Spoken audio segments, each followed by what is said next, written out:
Welcome to The Secret Case. Today we will explore the chilling story of Nikko Jenkins, one of the most dangerous criminals in the United States, whose violent actions have shaken the entire country.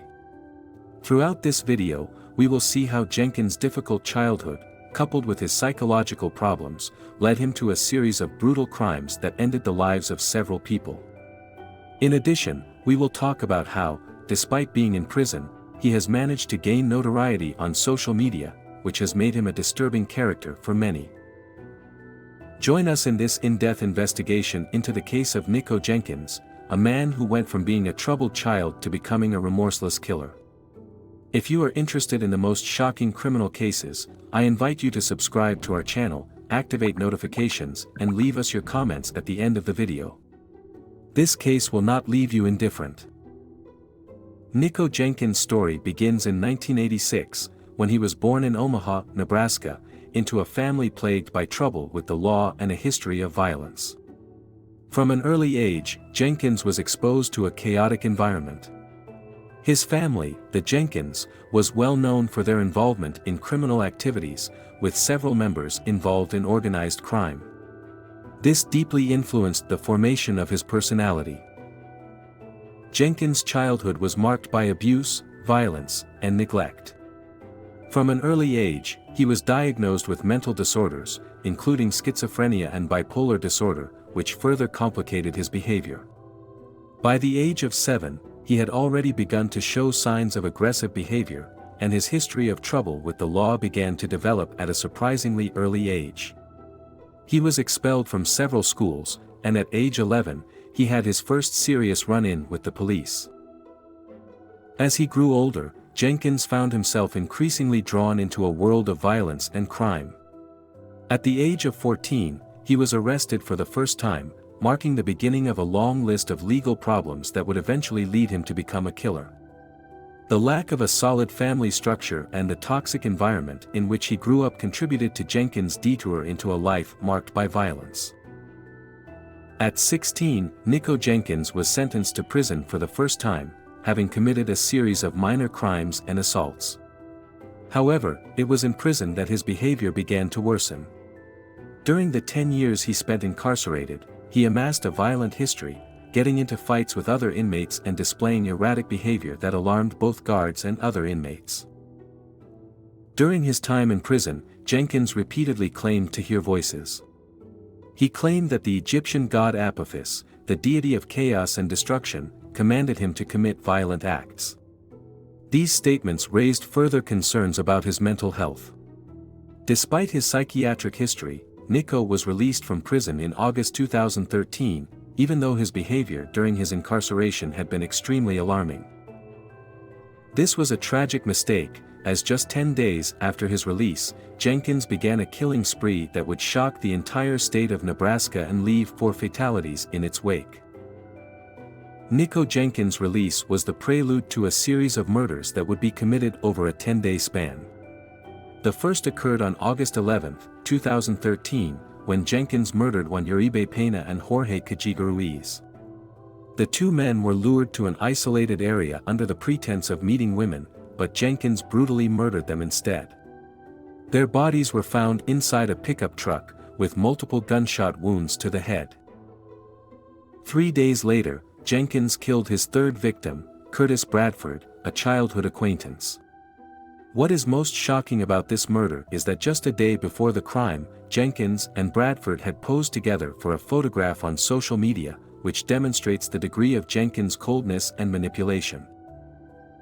Finally, on August 21, 2013, Jenkins murdered his 4th and final victim, Andrea Kruger, a mother of 3 who was on her way home from her work shift.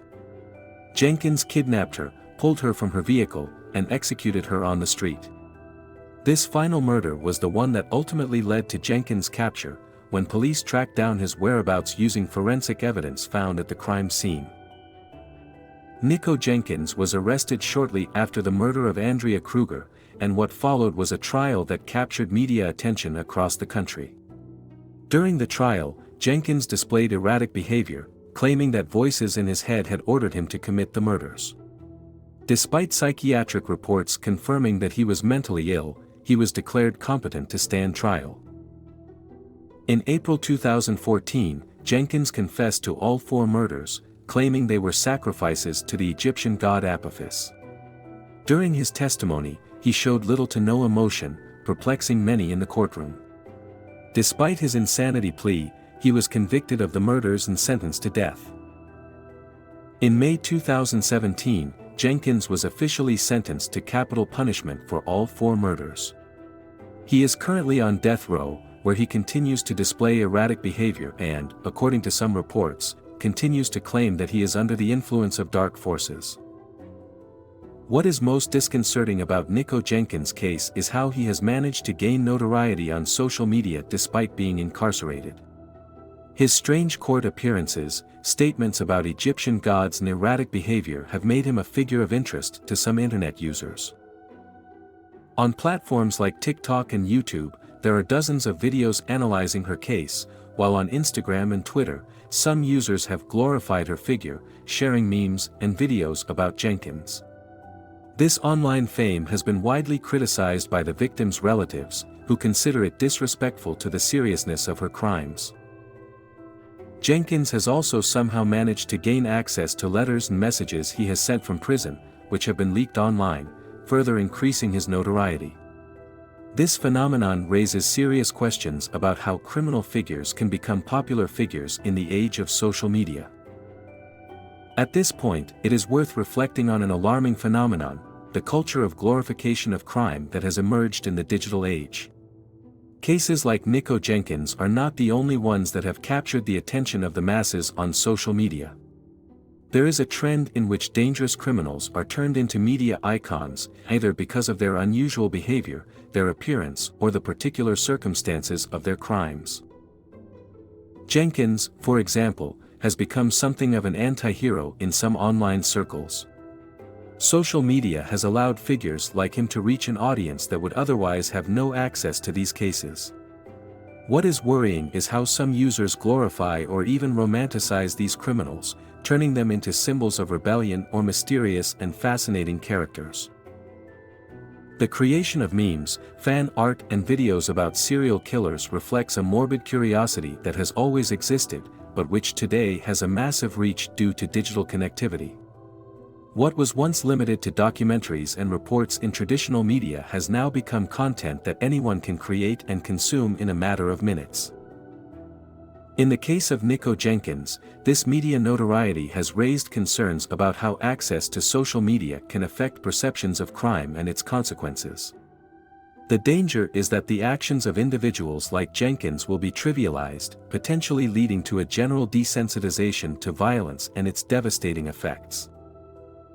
The case of Nikko Jenkins is one that stands out not only for the brutality of his crimes, but also for the circumstances surrounding them: his childhood marked by violence, his mental problems, his erratic behavior, and his subsequent conversion into a cult figure on social media.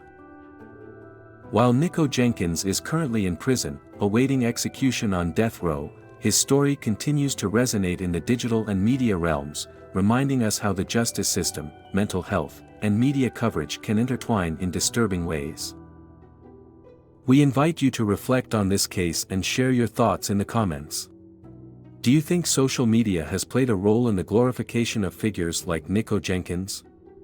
What do you think about the relationship between mental health and criminal responsibility? Don't forget to subscribe to the channel, turn on notifications and follow us so you don't miss any of our investigations into the most shocking criminal cases in the world. Here at The Secret Case, we remain committed to bringing you the most in-depth and revealing analyses.